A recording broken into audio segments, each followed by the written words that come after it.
tanto jugando suelto como en competición.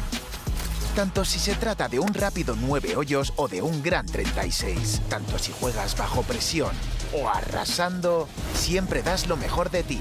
Nuevo Quail de FootJoy. All right, well, we will go ahead and get started. We'd like to welcome Denny McCarthy to the interview room here at the Wells Fargo Championship. Denny, thanks for joining us. I know this is a special tournament, especially when it's in your neck of the woods. Just a few comments on being here, and I know Florida is now where you are, but just kind of an old home for you. Yeah, this is, it feels great to be back here this week.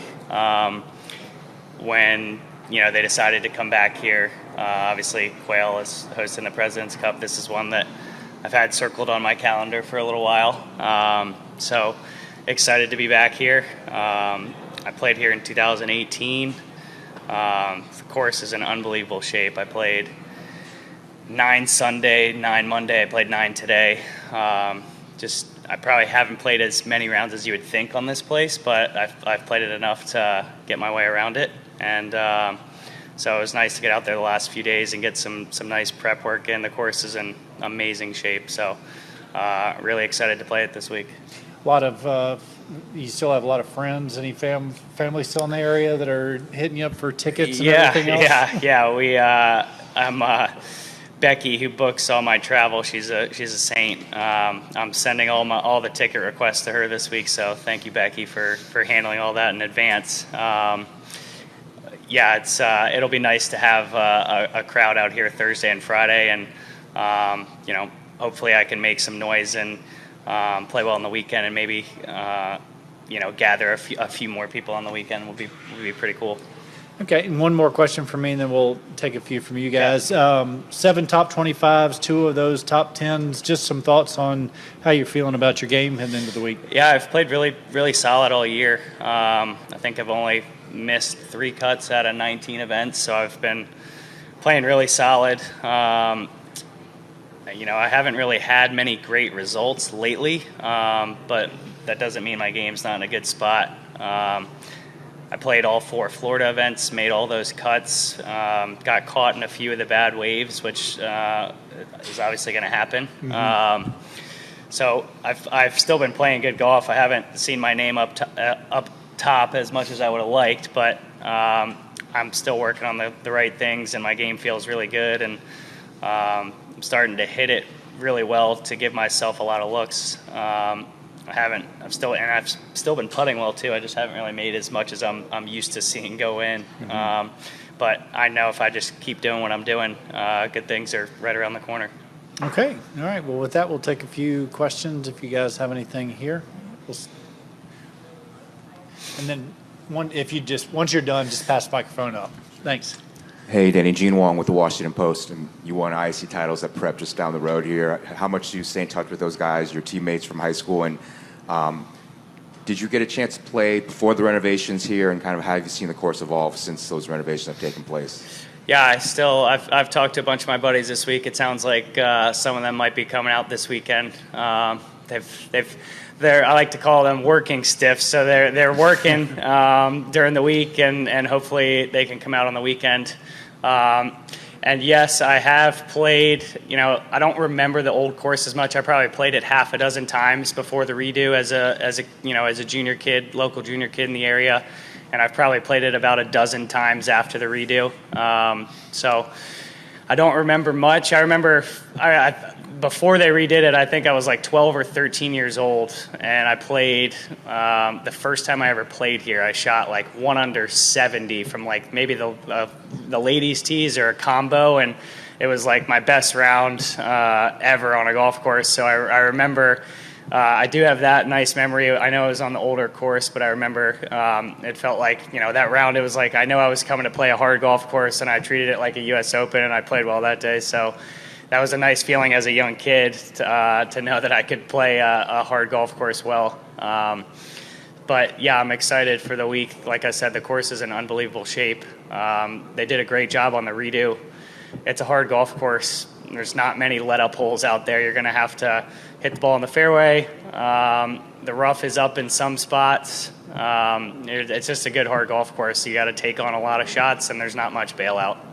Kind of as a follow-up, having grown up in the area, where does the golf enthusiasm for this area kind of rank? I mean, obviously it's kind of everyone loves golf around this area. Yeah, I mean, there's so much good golf in this area. Obviously, Congressional right down the street, Burning Tree right down the street from that. You know, I grew up going, you know, Argyle Country Club is mine. People probably don't know much about that, but, you know, Chevy Chase, Columbia Country Club, Woodmont. I do the sectional at Woodmont every year.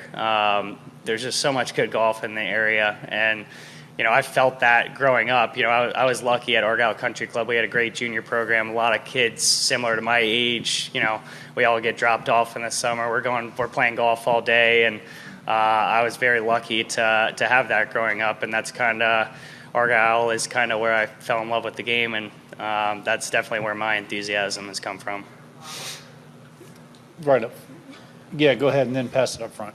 Hey, Denny. I think we all know what you can do on the greens. You're one of the best putters on the PGA Tour. And like Doug said, you're having a great season, very consistent. Your ball striking starting to tick up a little bit. Do you put any added emphasis on that over the off season, or kind of what are you working on with the full swing? I do, yeah. I'm trying to get my body stronger right now. I like what I'm working on with my coach. His name's Brian Cregan.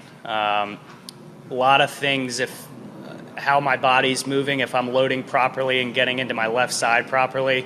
A lot of things, if I'm doing those things with my body well, the club is falling in a really good spot. So instead of focusing on what I'm doing with the club, if I can focus on the things I'm doing with my body and getting my body right, I've seen some really good improvements with what the club's doing. So I've driven it great this year. I'm not somebody who's going to gain a ton of shots off the tee just because I'm a medium length hitter, but I've been driving it really straight. My iron game, like you mentioned, it's definitely making some improvements. And then if I could just get myself a couple more looks around here and there, a couple more chances, that obviously plays into my hands.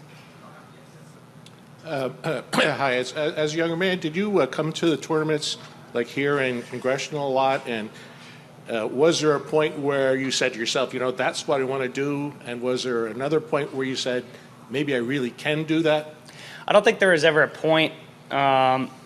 You know, I did come to some like former Booz Allen Classics and the Kemper Open, and when the Quicken Loans, AT&T National at Congressional, went to a few of those. I don't think there was ever a point when I went to those tournaments that there wasn't ever a clicking point where like, oh, this is the moment where this is where I want to become a professional golfer. But I think just as I'm such a competitive person, I think just as I went along and progressed and just, continued to love the game, and I was just always somebody that was like trying to find little ways to get better, and that just kept progressing, and it's kind of progressed at every level, from junior, the local junior area to taking it nationally, to taking it to a college level, to amateur. I've kind of been on a steady incline, and I think that's just from me just always trying to find ways to get better, just my competitive nature. So I can't say there was ever a time where I've always wanted to become a professional golfer. It's just like I've just always wanted to get better, and that's kind of how I've always looked at it. Kind of a follow-up to that. When you got on this tour, what did you find you really needed to do better? Driving the ball striking. I was always kind of a gritty competitor, short game, get it up and down on long golf courses. I never had the firepower to be able to attack longer golf courses. I've gained some length, which has helped. Obviously, a lot of the golf courses we play are getting longer. But I've also become a much straighter driver of the golf ball, and that I've kind of realized I don't need to, I might gain a few miles an hour here and there, but I'm always going to be kind of middle of the pack distance-wise, which is fine for me. I'm 5'9". I'm not a very big kid, so I'm fine with that. I think taking an approach like, say, Colin Morikawa, he doesn't hit the ball. He hits it very similar length to me. He just so happens to be one of the most elite ball strikers, we've seen in a long time. I think if I can get a little closer towards that model of being more precise with my irons, I know what I can do on the greens. I think if I can just get a little closer to being a little more precise and dialed in with my irons, that's gonna do really well for me. Hey, Denny, Alex Dixon, Beltway golfer. It's also well documented that you played some hoops here in the area, Georgetown Prep. I'm curious, A, do you still play basketball, pickup or otherwise? And B, did that, as a teenager, do you think that impacted your golf game at all? For sure, yeah. I'm actually going to the Wizards facility here in an hour or two to go do I don't know if we're doing a three-point contest, but I'm going to shoot around.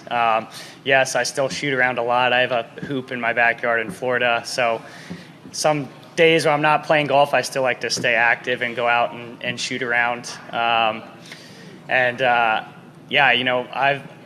Sorry, what was the second part of the question? I'm just curious because you played at a pretty good school, Georgetown Prep. Yeah. Did that impact? Do you think that had any impact on your golf game at all? So I never played golf in the winter until my first year at college. So that was kind of an adjustment for me. I always played, golf spring, summer, fall, and then I'd put the clubs away for 4 months and play basketball.